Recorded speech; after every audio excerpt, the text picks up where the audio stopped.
Amém. Glória a Deus, toda honra e glória sejam dadas ao nosso Deus, amém? Meus irmãos, uma das esferas de autoridade e de sacerdócio que Deus confiou a nós, os homens, é a paternidade. Então nós tivemos uma oportunidade, de refletir um pouco mais cedo sobre como nós sustentamos, e exercemos a autoridade como maridos, no nosso lar. E agora, o nosso grande desafio é entender, como nós exercemos essa autoridade e esse sacerdócio na função paterna. E eu confesso para vocês que eu não queria pegar vários textos. Eu particularmente gosto de ficar em cima de um texto, de uma plataforma, para a gente trabalhar de forma expositiva ou de forma prática, o texto. E há 3, 4 dias atrás, Deus realmente iluminou meu coração num texto que tem abençoado, de fato, a minha vida, e eu espero, pela graça de Deus, que também te abençoe. E o texto que veio ao meu coração para compartilhar com os meus irmãos é a oração do Pai Nosso. Olha que interessante, a oração do Pai Nosso. Então, se você tiver com a sua Bíblia, se você tiver aí para acompanhar, abre em Mateus capítulo 6, a partir do versículo 9, para a gente fazer essa reflexão juntos, amém? Eu vou ler só do 9 ao 13, eu não estou usando todo o discurso, eu quero uma parte bem específica para a gente realmente ganhar tempo, e eu vou fazer a leitura aqui para os meus irmãos. Portanto, vós orareis assim: Pai nosso que estás nos céus, santificado seja o teu nome. Venha o teu reino, faça-se a tua vontade, assim na terra como no céu. O pão nosso de cada dia nos dá hoje.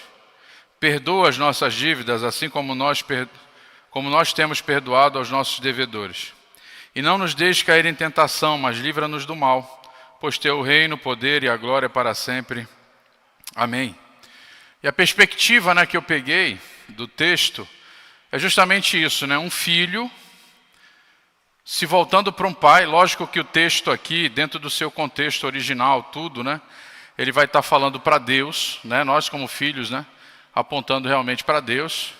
Mas eu quero trazer um contexto aqui justamente de filiação e de paternidade. Então, nessa reflexão aqui é o que um filho, anseia em relação a um pai. Então, nesses últimos dias eu mergulhei um pouco nesse texto, fui me aprofundando. Eu quero trazer essa aplicação um pouco mais prática, para os meus irmãos, nesse contexto no que diz respeito à paternidade. Mas antes de trabalhar cada ponto, que eu separei, eu queria trabalhar alguns discernimentos, algumas reflexões com os meus irmãos. Olha que interessante. O amor de Deus, irmãos, ele é absoluto. Deus é amor. Só que Deus é espírito. Então, o que Deus fez de uma forma muito inteligente, Ele estabeleceu modelos mentais, físicos, para revelar verdades espirituais. E é muito interessante porque quando você pensa em paternidade, você vai compreender que a paternidade, preste bem atenção, ela é uma das expressões mais elevadas do amor de Deus em relação aos seus filhos. E esse privilégio Ele deu a nós. Nós carregamos pactualmente esse desafio, de comunicar aos nossos filhos o amor de Deus, e a paternidade é uma dessas expressões. Entendemos aqui? Então é nossa missão comunicar esse caráter, de Deus. Então, a presença marcante do Pai no lar, ela é a manifestação desse amor. Quando você entende o que um pai precisa entregar a um filho, e você realmente cumpre isso dentro do seu lar, você está comunicando esse amor para o teu filho. E isso vai ser muito poderoso, na questão do caráter dele, da fé dele e vários outros aspectos. É interessante, quando você pega a psicologia, ela tem um entendimento muito forte disso aqui, né? De quanto a ferida paterna, ela machuca o caráter, né? A personalidade de um filho. Porém, como a base da psicologia é o ateísmo, né? Não existe Deus, eles esquecem um aspecto importante aqui, que é o aspecto da imago Dei, né? O aspecto de realmente comunicar, né? O atributo de Deus, né? Para a sua criação. E é justamente o ponto, né? Que se perde. E o aconselhamento bíblico ele vem fazendo esse elo, né? Essa conexão que é muito importante. E preste atenção de novo, acho que vocês estão ouvindo eu repetir muito essa palavra. Essa função, gente, ela é pactual. Pactual. Gente, de novo, Deus tem um pacto com a humanidade. E todo pacto, toda aliança, ele precede uma coisa. Se você obedece, você tem toda a sorte de bênçãos. E se você desobedece? O que vem sobre você, sobre a humanidade? Toda a sorte de maldição. E aí você começa a entender por que a masculinidade vem sendo desconstruída, a paternidade com isso vem sendo desconstruída, e o que acontece? O que nós estamos coletando, gente, de uma maneira geral? Morte. Morte de casamento, morte de relação pais e filhos, morte no que diz respeito às pessoas, né, à sua saúde, né, e por aí vai. Então, nós precisamos realmente desse discernimento de novo, né? Nós, como homens, pactualmente, somos chamados por Deus para sermos pais e refletir o caráter dele dentro do nosso lar. Segundo discernimento que eu quero trazer para os meus irmãos, antes de entrar na questão do Pai Nosso. Sabe qual que é o alvo de Deus no exercício da paternidade? Um dos alvos mais importantes, gente. Sabe o que é? É a colheita por meio dos filhos. Quando você exerce a sua paternidade na vida de um filho, você está semeando na vida desse filho, e o que vai acontecer? Você vai colher uma geração e uma descendência bendita. Uma descendência consagrada a quem? A Deus. Eu tive o privilégio, né, de conversar com o Luiz, aqui no intervalo, ele falou do pai dele, foi maravilhoso ouvir que um homem que tomou uma decisão de realmente honrar o pacto, honrar a aliança, andar em obediência a Deus, o quanto ele influenciou várias gerações da família dele. E sabe o que é essa influência nas várias gerações, gente? É a colheita. As pessoas estão com o Senhor, as pessoas caminham com o Senhor, ou seja, é uma geração bendita. Você, pai, quando exerce a paternidade na vida de um filho, e essa paternidade ela aponta para Deus, você vai colher uma geração bendita. Então, o pai que semeia a paternidade divina na vida dos filhos, vai colher uma descendência piedosa para a glória de Deus. E sabe qual é o princípio que eu estou usando aqui, meus irmãos? É o princípio da semeadura. As árvores, elas frutificam segundo a sua espécie. Assim é o Pai. Você vai colher na vida dos seus filhos aquilo que você semeou. Porque a gente só multiplica, gente, aquilo que nós somos. E, cara, isso é pesado. Eu sei que é pesado. Mas isso traz realmente para nós uma reflexão de que tipo de semente nós realmente estamos lançando na vida dos nossos filhos. Então veja, se você cumpre o pacto, se você entende os decretos de Deus para a paternidade, se você entende aquilo que Deus estabeleceu para revelar o caráter paterno dele, o amor dele na vida dos filhos, você vai colher uma geração bendita.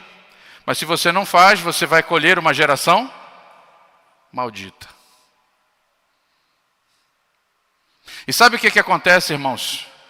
Qual é a ferida paterna? Quando é que ela acontece? Quando é que você deixa de comunicar essa paternidade divina na vida de um filho? Existem duas formas.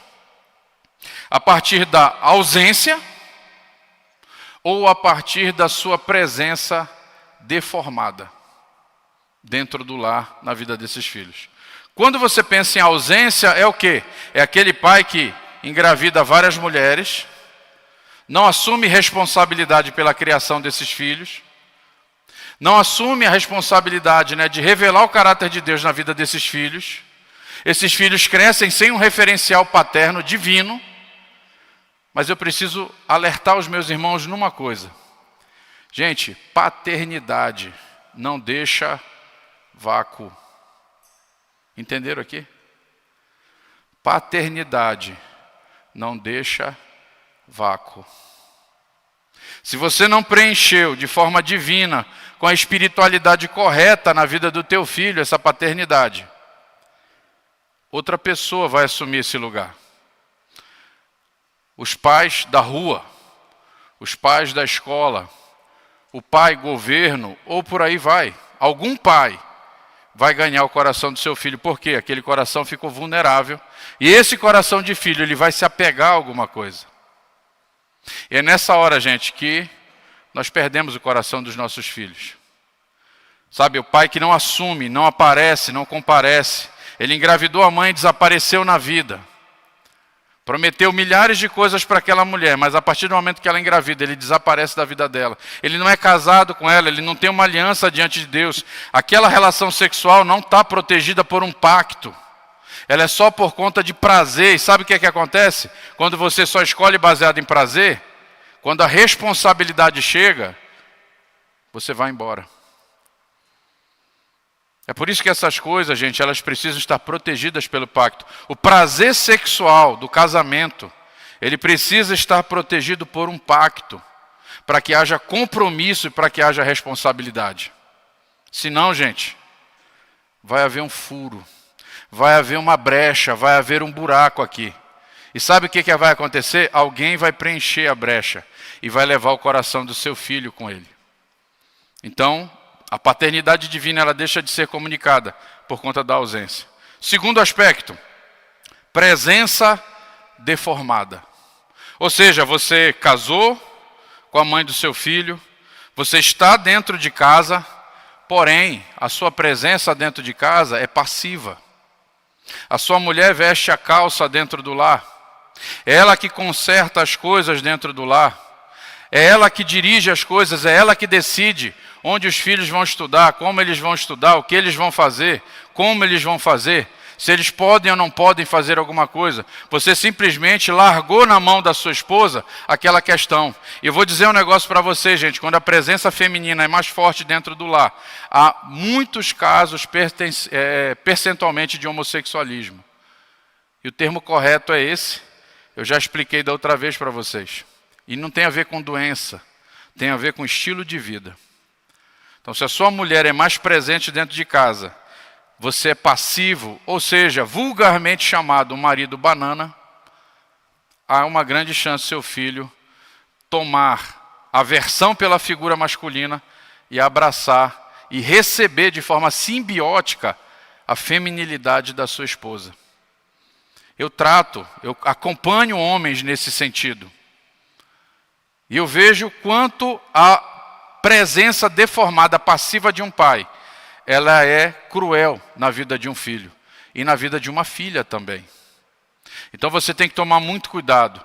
Hoje, no Rio de Janeiro, na UFRJ, por exemplo, você tem uma ideia, eles têm lá eventos para dizer a nova masculinidade.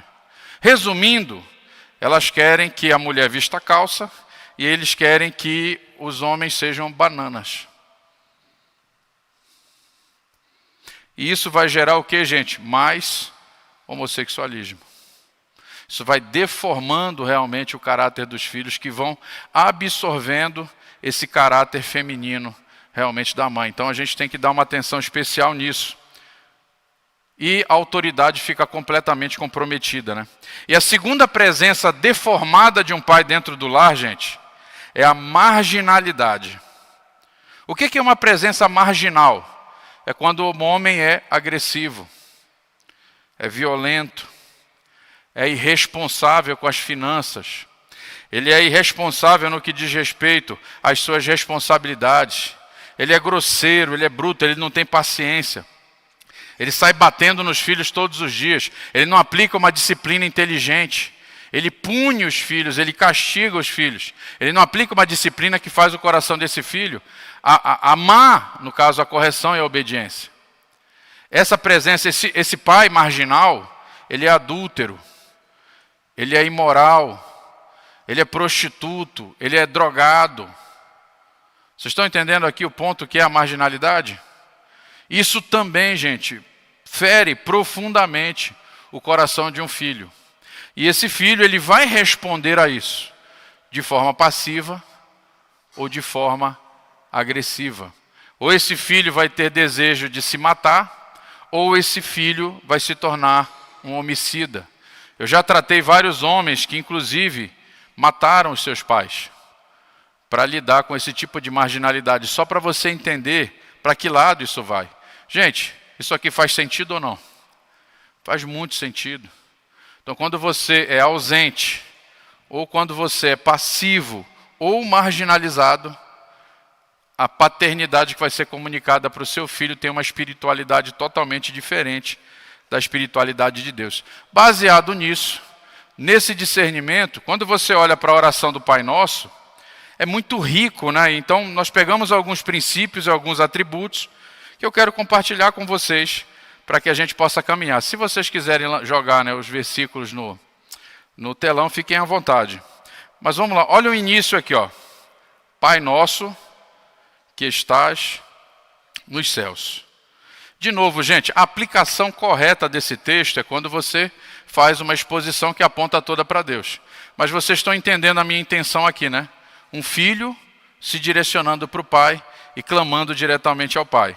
Então veja bem, Pai Nosso que estás nos céus. Primeiro ponto, a paternidade, gente, dá ao filho o senso de pertencimento e de origem.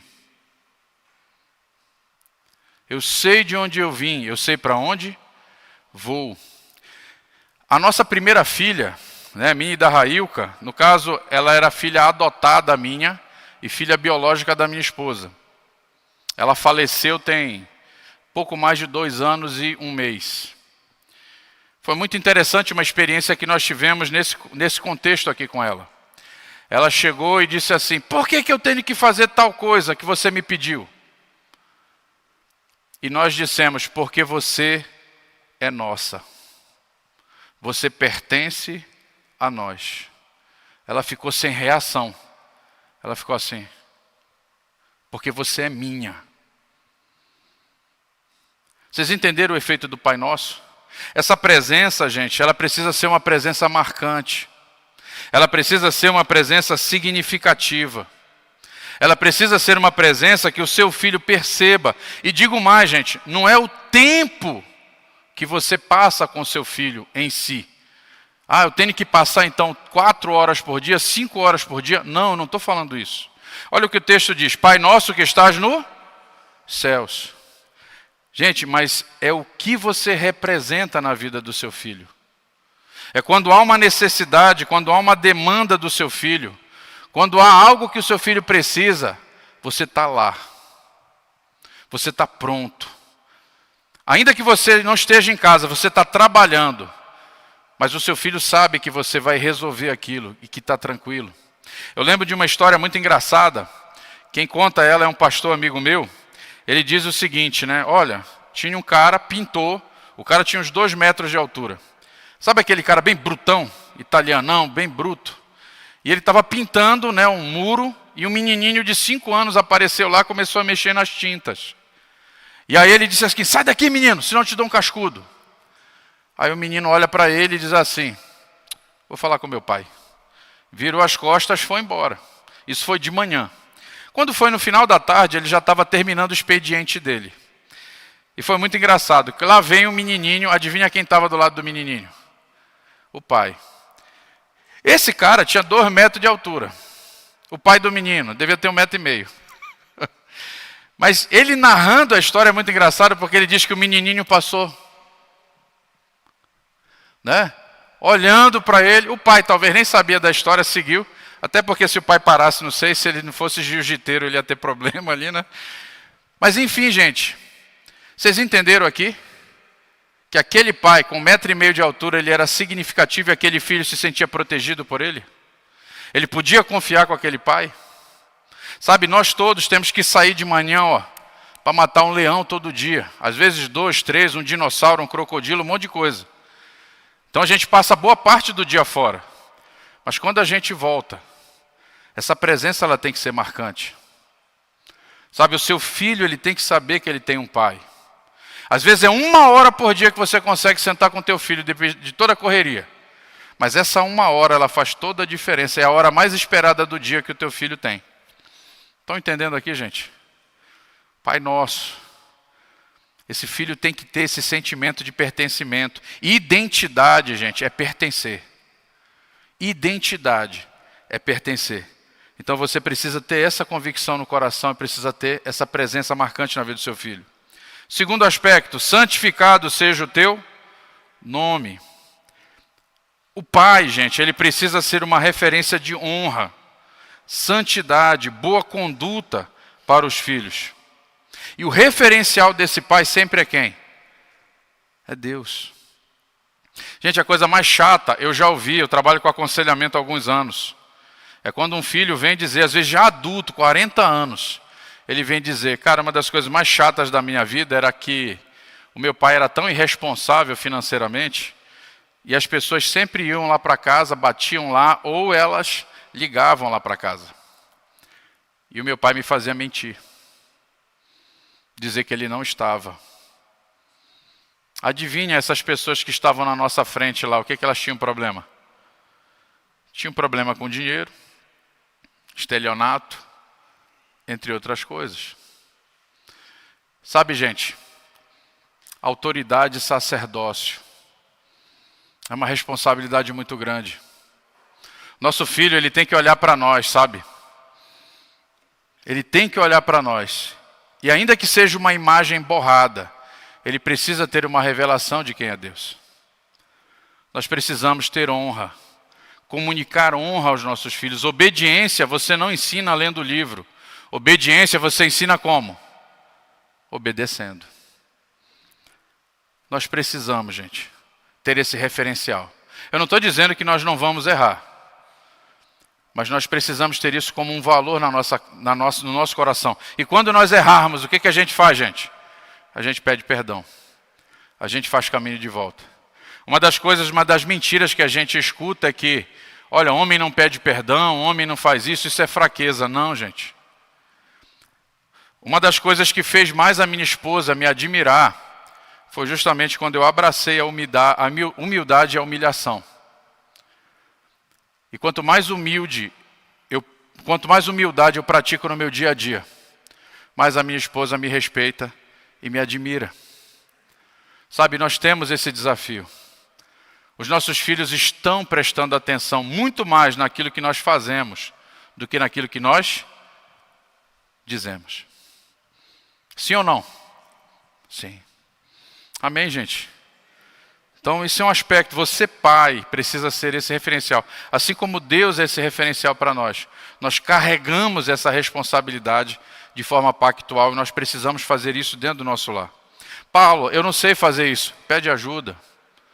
Caminha com o pastor, caminha num discipulado, pega uma liderança, alguém que você respeita, caminha junto com essa pessoa. Ah, você é novo na fé. Cola em alguém mais maduro, mais antigo, que você admira e respeita. Você olha para a família daquela pessoa, você vê o aroma de Cristo e você começa a caminhar com essa pessoa. Mas faça isso, sabe, gente, assuma essa responsabilidade. Vamos dar sequência aqui, ó. Venha o teu reino, faça-se a tua vontade, assim na terra como no céu.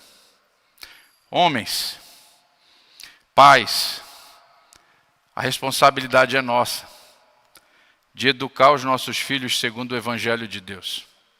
As nossas esposas, elas devem nos auxiliar. Somos nós, pactualmente, que devemos trazer para dentro da nossa casa o reino de Deus. Somos nós que zelamos pelo reino de Deus dentro do nosso lar. A responsabilidade é nossa, meus irmãos. E nós precisamos caminhar, e cumprir isso aqui. Gente, quem é que manda na família? Valendo 2 pontos na prova que vai passar amanhã, Luiz. Quem é que manda na casa? Na família? Quem? Deus. O governo do lar não é do homem. O governo do lar é de Deus. E o homem, ele exerce a sua liderança obedecendo os decretos e os fundamentos de Deus, entendendo o princípio da paternidade que Deus estabeleceu. A esposa entende o seu papel de esposa e ela caminha dentro dessa visão. Sabe o que vai acontecer, gente? Deus se torna o governo do lar. Mas sabe o que eu tenho visto nas salas de aconselhamento? E sabe, gente, quando eu falo isso, eu tenho visto, eu não estou dizendo que nós somos os bambambãs não, tá, cara? Teve um tempo que eu era o pai marginalizado, depois eu virei o bananão, o extremo, e hoje eu estou meio que ajustando as coisas. E aí quando você medita nessas coisas, Deus vai lá, te esmaga e te alinha mais um pouco. Vocês estão entendendo aqui? Mas hoje o que eu tenho visto? Quando alguém dentro do lar abraça a desobediência, sabe o que você vai perceber? Essa casa, esse lar vai ser imagem e semelhança dessa pessoa que está governando. E hoje eu vejo homens, muitas vezes abusivos, violentos, e aquela família vai ser imagem e semelhança desse homem. Os filhos vão ter medo, a esposa vai ter medo, vai ter ansiedade, vai ter preocupação, vai ter um monte de coisa. Quando o marido é um banana, a esposa é que assume, é a mulher abacaxi. Quem foi que falou a mulher abacaxi mais cedo? Aqui, né? Quando a mulher é o abacaxi, o que vai acontecer? Essa família vai ser imagem e semelhança de quem? Dessa mulher. Agora, na maioria dos lares, hoje em dia, quem é que está governando? Os filhos. E aí esse lar vai ser imagem e semelhança de quem? Desses filhos. Não, gente, o governo do lar, para ser um aroma agradável, precisa ser o governo de quem? Governo de Deus. Amém? Josué 24:15. Josué, o patriarca, ele diz o seguinte: eu e minha casa serviremos ao Senhor. A maior herança que você pode deixar para o seu filho é a sua fé em Cristo Jesus. Amém? Vamos avançar mais um pouquinho. Ainda vai sair um glória a Deus aqui hoje, pastor. Vai sair um glória a Deus ainda. Eu sei que é uma reflexão pesada, mas é necessária. Amém? Dá um norte ou não dá? A gente precisa caminhar nisso aqui. Então vamos lá, gente. O pão nosso de cada dia nos dá hoje. Adivinha de quem é a responsabilidade de prover sustento para casa? O pai. E hoje, gente, eu vejo muitas vezes o marido empurrando a mulher para trabalhar e às vezes o cara fica dentro de casa. É delicado pra caramba isso aí, né? Isso é muito delicado. Então, olha só, todo homem honra a Deus no mandato cultural por meio do seu trabalho. Quando o filho ele é suprido nessa área, sabe o que acontece? Ele tem confiança em Deus. Eu vou contar a história para vocês de uma missionária, olha só, internacional. Mulher 10 anos no campo missionário, uma bênção. Mas ela chegou para um dos líderes da nossa missão e disse assim: fulano, eu não consigo confiar que Deus vai suprir as minhas necessidades. Eu vivo de ansiedade em ansiedade, de preocupação em preocupação. Todo mês é um desafio para mim. E aí quando ele senta para conversar com aquela pessoa, aquela moça, né, ela vira para ele e diz assim, ele falou, conta um pouco do seu pai. E ela disse assim, não, é que quando eu tinha 6 anos de idade mais ou menos, eu me lembro, né, o papai era alcoólico. E eu sabia, né, mamãe às vezes preparava a mesa, 6 da tarde não tinha nada para comer, mas ela dizia, o papai vai chegar com a comida. Dava 6, dava 7, dava 8, ela tirava as crianças da mesa, dava 9, dava 10, dava 11, as crianças iam dormir com fome. Dava meia-noite, 1h, o papai chegava em casa. Não tinha comida. O pai dela tinha gastado tudo com bebida. tinha violência com relação à mãe. E ela se escondia debaixo da cama.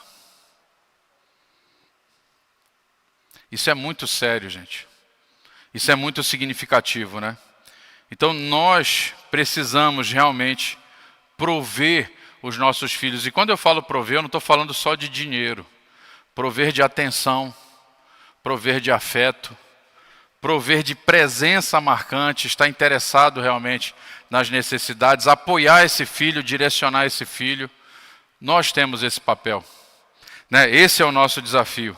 Então, pão nosso de cada dia, assim como Deus nos ensina a pedir para Ele, nós vamos lá matar o leão e nós vamos garantir, porque os nossos filhos terão o que comer na casa. Amém? Nós precisamos garantir isso. Nós precisamos garantir isso. E uma das coisas que as mulheres mais gostam de ouvir, vocês querem saber, gente? As contas estão pagas. Meu amigo, isso é melhor que buquê de rosas para a mulher. Isso é maravilhoso. Traz um descanso para a mulher ou não traz? Traz.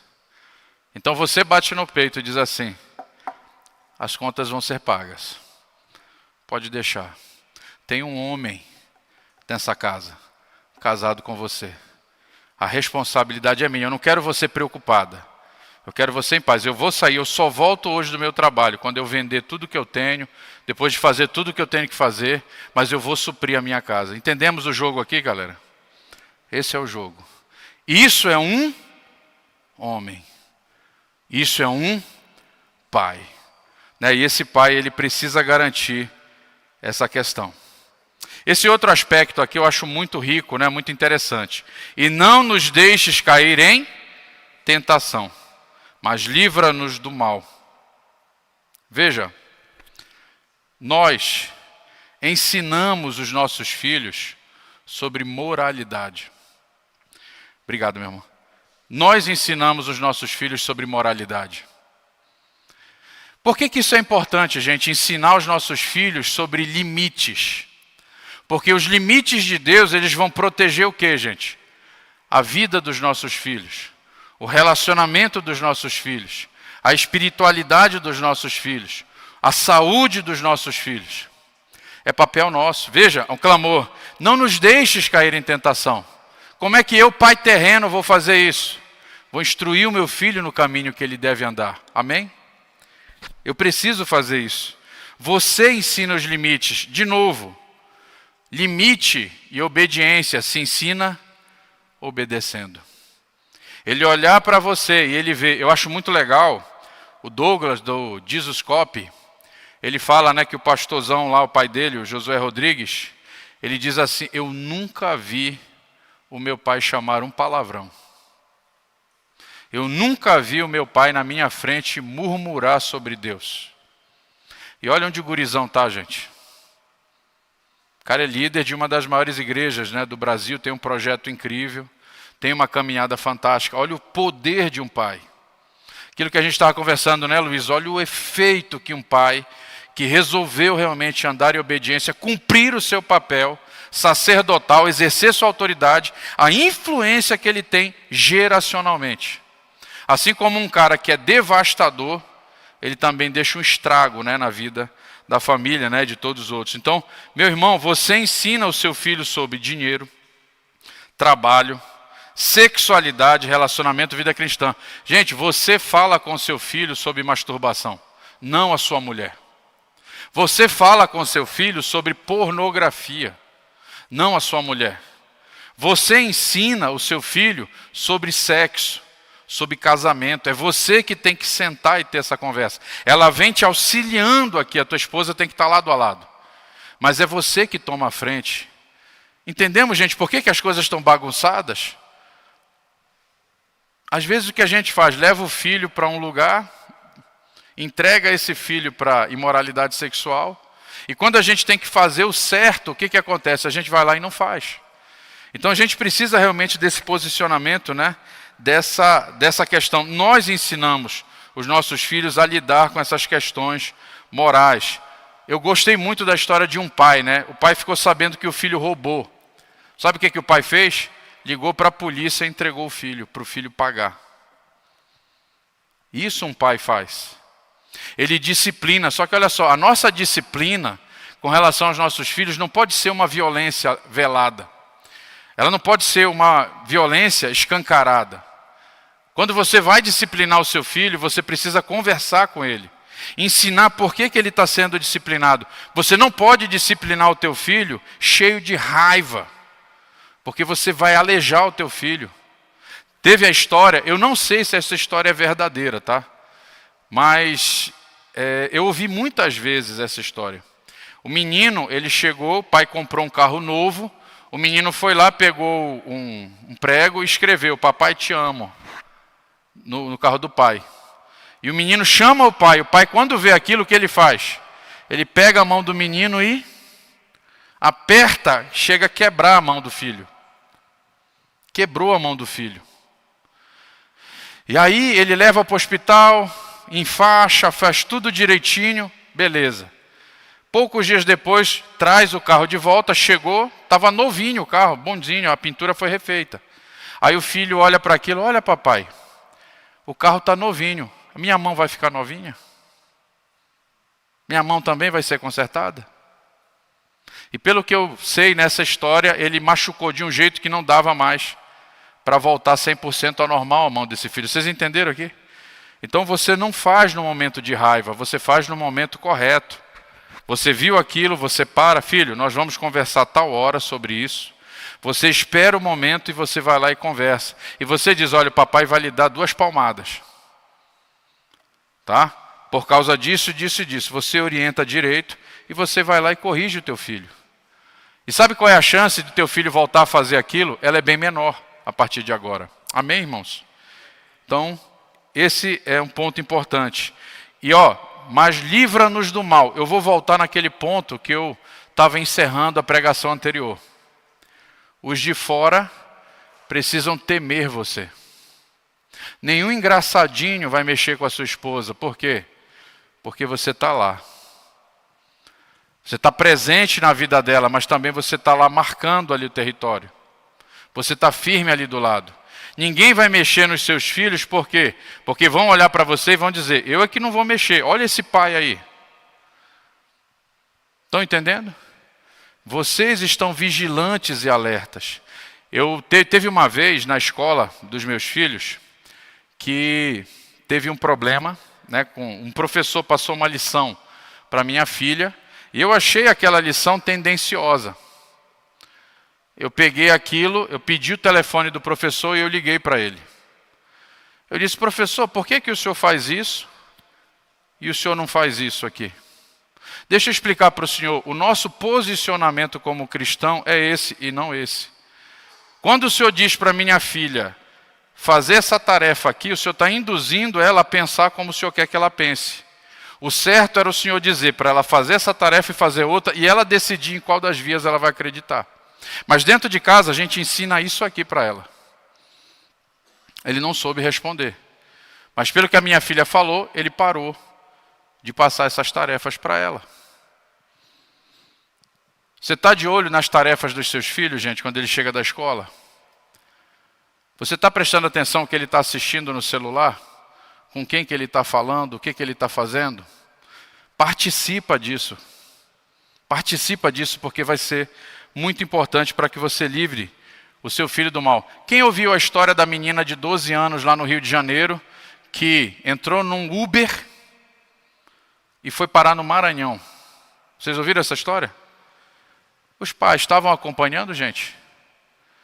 Ou essa menina de 12 anos que nem celular deveria ter, estava conversando coisas que os pais não viram. E se ela tivesse morrido? E se o cara fosse um serial killer?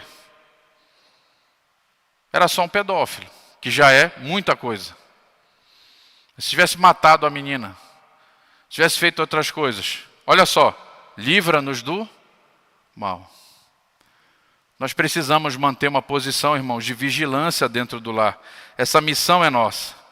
E para a gente encerrar, pois teu é o reino, o poder e a glória para sempre. Amém. O pai ensina o filho que a vida do homem é para a glória de Deus.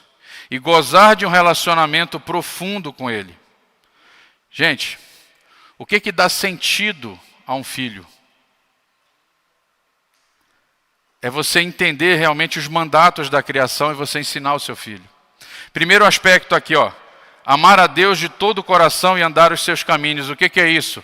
Mandato espiritual. É um dos mandatos da criação estabelecidos por Deus no pacto com a humanidade. Não tenha outros deuses diante de ti. Adore somente ao seu Deus. É responsabilidade nossa, gente, trazer essa questão. Segundo aspecto, trabalhar e produzir uma cultura, sociedades e governos que reflitam o reino de Deus. Mandato cultural. Qual é a base do mandato cultural? Trabalho, propósito, sentido, vocação. Você ajuda o seu filho a encontrar isso e você dá um direcionamento. E sabe como é que é a melhor forma de você fazer isso, gente? Quando você é bem direcionado na sua vida. Sabe aquele pai que fica 6 meses no emprego, é demitido, aí fica 1 ano, depois fica 2 meses, uma hora ele é pedreiro, outra hora ele é pintor, outra hora ele faz isso, outra hora ele faz aquilo. Às vezes o cara não tem um direcionamento na vida dele. Essa confusão ela pode chegar na vida dos filhos.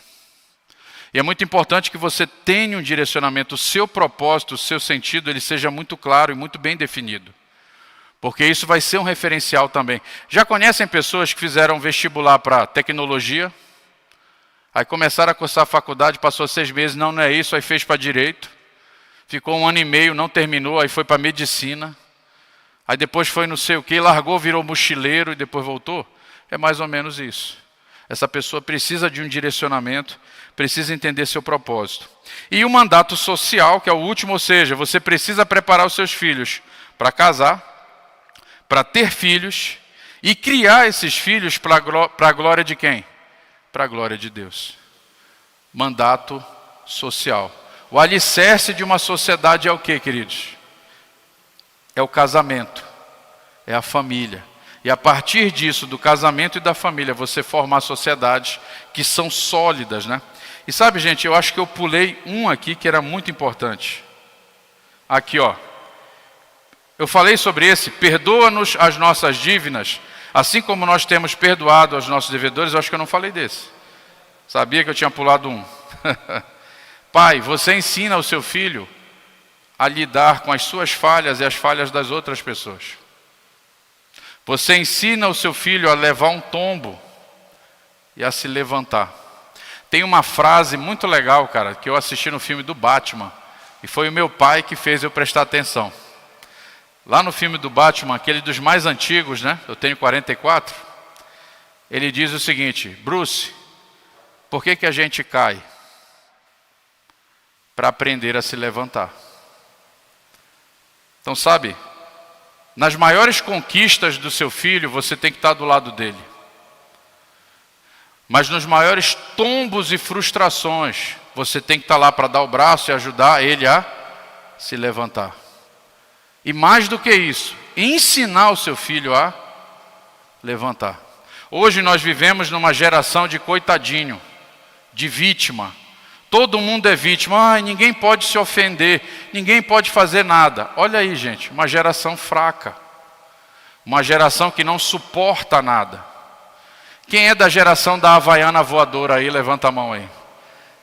Rapaz, aquele negócio tinha uma mira, meu irmão. Não tinha controle remoto, mas aquilo chegava, rapaz, era incrível. Desviava dos móveis e, puf, chegava na gente, né? E tá aí, gente, todo mundo inteiro passando pelas suas dificuldades, seus perrengues, mas a gente está de pé.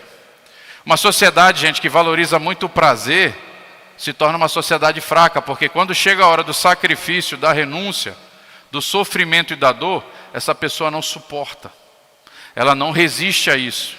E ela se entrega a morrer. E você, pai, precisa aprender, ensinar o seu filho a lidar com rejeição, frustração e desilusão. Amém? Você precisa mostrar o caráter reconciliador e misericordioso de Deus na vida do seu filho. Nós temos que estar lá, gente, lado a lado. Seu filho quebrou algo, é ele que tem que corrigir, você está lá do lado. Filho, você sujou, você limpa. Filho, você derrubou, e o copo caiu. Não, o copo não caiu, você derrubou. Você tem a responsabilidade. Vamos juntar aqui e corrigir o que você fez. E cabe a nós realmente essa disciplina, né, esse direcionamento na vida dos nossos filhos. É fácil, gente, ser homem? Vamos ficar de pé para parecer que está acabando?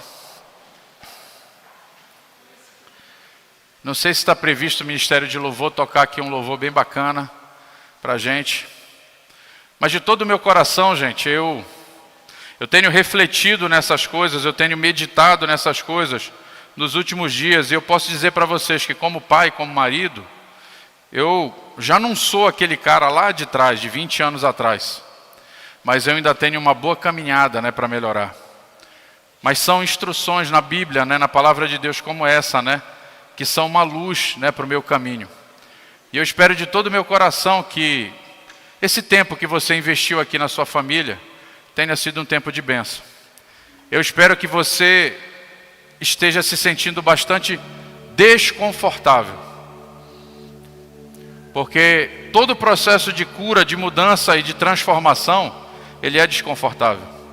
Ele é a caminhada em direção à verdade, e a verdade ela vai trazer dor, sofrimento, mas com a graça de Deus a gente aprende a superar essas coisas. Eu espero em nome de Jesus que aquilo que foi semeado na tua vida esses dias possa crescer e dar fruto por causa da graça de Deus que está sobre nós, amém? Curva sua cabeça, feche seus olhos. Eu quero orar, mas eu vou orar rapidamente. Eu prefiro que o Ministério de Louvor comece a ministrar aqui algo para Deus. E enquanto eles estão ministrando e eu orando, que você realmente possa vir diante de Deus e pedir perdão, se arrepender. Agradecer a Deus se você já corrigiu, alinhou alguma coisa. Mas é um tempo teu com teu Pai Celestial agora. E seja grato porque você é homem. E Deus ele te deu nele toda a capacidade que você precisa para cumprir a sua missão. Pai, em nome de Jesus, nós te glorificamos, Senhor. Nós bendizemos o teu nome e exaltamos o Senhor. Pai, muito obrigado porque cada um de nós, Pai, nasceu homem e foi o Senhor que escolheu a gente. Antes de nós sermos formados e tecidos no útero da nossa mãe, o Senhor já nos conhecia. O Senhor já havia determinado a masculinidade, Pai, para nós. O Senhor já havia determinado a questão do trabalho, do sustento, a nossa espiritualidade. O Senhor já havia apontado, Senhor, para a missão de sermos pais, sermos maridos. E nós queremos fazer com excelência. Homens no topo são homens que cumprem com excelência o seu sacerdócio e a sua autoridade. Venha a nós, Senhor, essa noite. Venha a nós, Senhor, com graça e misericórdia. Renove as nossas esperanças e as nossas forças. Sustenta os nossos passos e os nossos caminhos. E nos ajude, Senhor, a viver de forma excelente, para a tua honra, para a tua glória, para o teu louvor e para a tua adoração, em nome de Jesus. E que as nossas famílias olhem para nós e enxerguem Cristo no dia a dia. Louvado seja o Senhor, em nome de Jesus. Amém. E graças a Deus.